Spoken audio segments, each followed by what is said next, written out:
Hey, so this one's for my railroad peeps, my railroad family.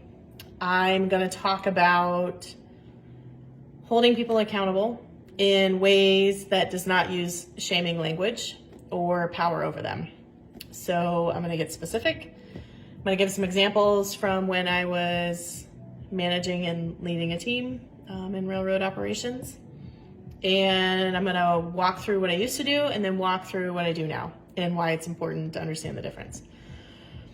Okay, so let's say we've got a locomotive that just came in on the fuel rack or fuel pad, and it needs to be SFS or serviced, fueled, sanded.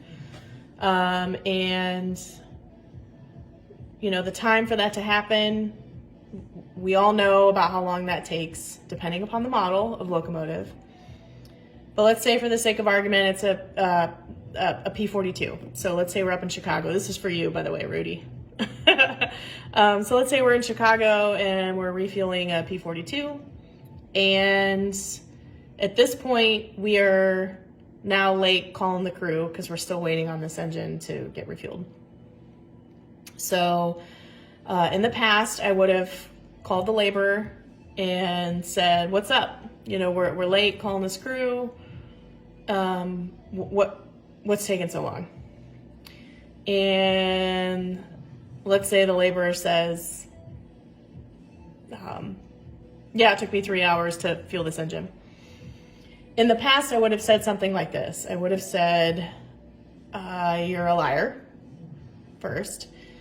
And don't be an idiot. I know it doesn't take 3 hours to refuel that locomotive. It came in half full. So I don't want to hear that. And here's your write-up. So that's a use of shaming language. Yes, did I hold him accountable? For sure. But did I change behavior? Maybe, but probably not long term. Did I deteriorate trust? Did he walk away, he or she walk away, laborer walk away with lots of kind words toward me? I'm sure. Because here I am calling, for the sake, him an idiot and a liar. So here's why this is important. There's a huge difference between calling someone a liar and saying they're lying. Calling them a liar is focusing on the person, focusing on that, on the individual, inviting them to feel shame. And shame is a pretty tough master emotion. We call it a master emotion. That's very primitive. And essentially it's a feeling that something about us is wrong, broken, or flawed, and unworthy of belonging. And that type of language usage invites someone to feel shame. So you're an idiot and you're a liar. So if I were to focus on the behavior, however, then I would be potentially inviting that person to feel guilt, which is positively associated with behavior change, which is good news because we want the behavior to change and we want for that person to be held accountable. So let me give you an example of what some non-shaming language would look like. Same scenario. So, hey, Dan. I'm just thinking of a laborer named Dan. Hey, Dan, what's up that we're late calling this crew? You know, what's going on with this engine? And he says, "Sabrina, it took 3 hours to fuel it." And my response would be, "Well, I know it doesn't take 3 hours to fuel it." I would want to understand why, especially if you ran into some issues, but unfortunately the entire fuel rack's got cameras down there and looks like you hooked it up and disappeared. So I'm not sure why you're not telling me the whole truth, and I want to hear the whole truth. I want you to own whatever happened. You and I both know that it's really hard to build respect for somebody if the truth isn't on the table. I can handle the truth.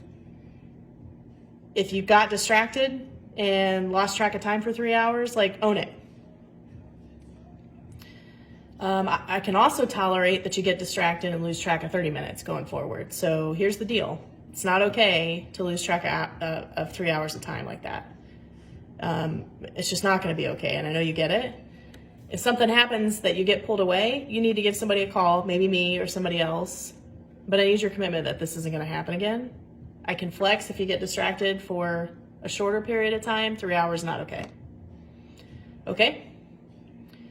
I need you to tell me the truth.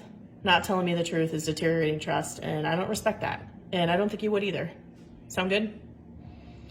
That would be the end of the conversation. So that was me focusing on the behavior of telling a lie, because we all lie at some point in time, and we lie to really kind of manage that discomfort of being held accountable, or when we're trying to avoid criticism and ridicule. I mean, lying is part of the human condition. We've all done it at some point in our career or will. But creating a work environment where people can own it and tell the truth is important. But we can't do that when we're using shaming language. So when we focus on individuals with that type of language, calling them idiots, losers, liars, wussies, sissies, that's not going to build psychological safety. We can't get to the truth with that. It will get short-term results, but not long-term results. So that's the difference between shaming language usage and non-shaming language usage. I hope that's helpful. You might have to listen to it again to pick up some of the nuggets, but yeah, that's why I did a video. Hope you're well. Happy railroading. Stay warm, especially up there in Chicago. It's nasty where I am. I bet it's real cold. And I bet the fuel is pumping a little slower, but not 3 hours worth. See ya.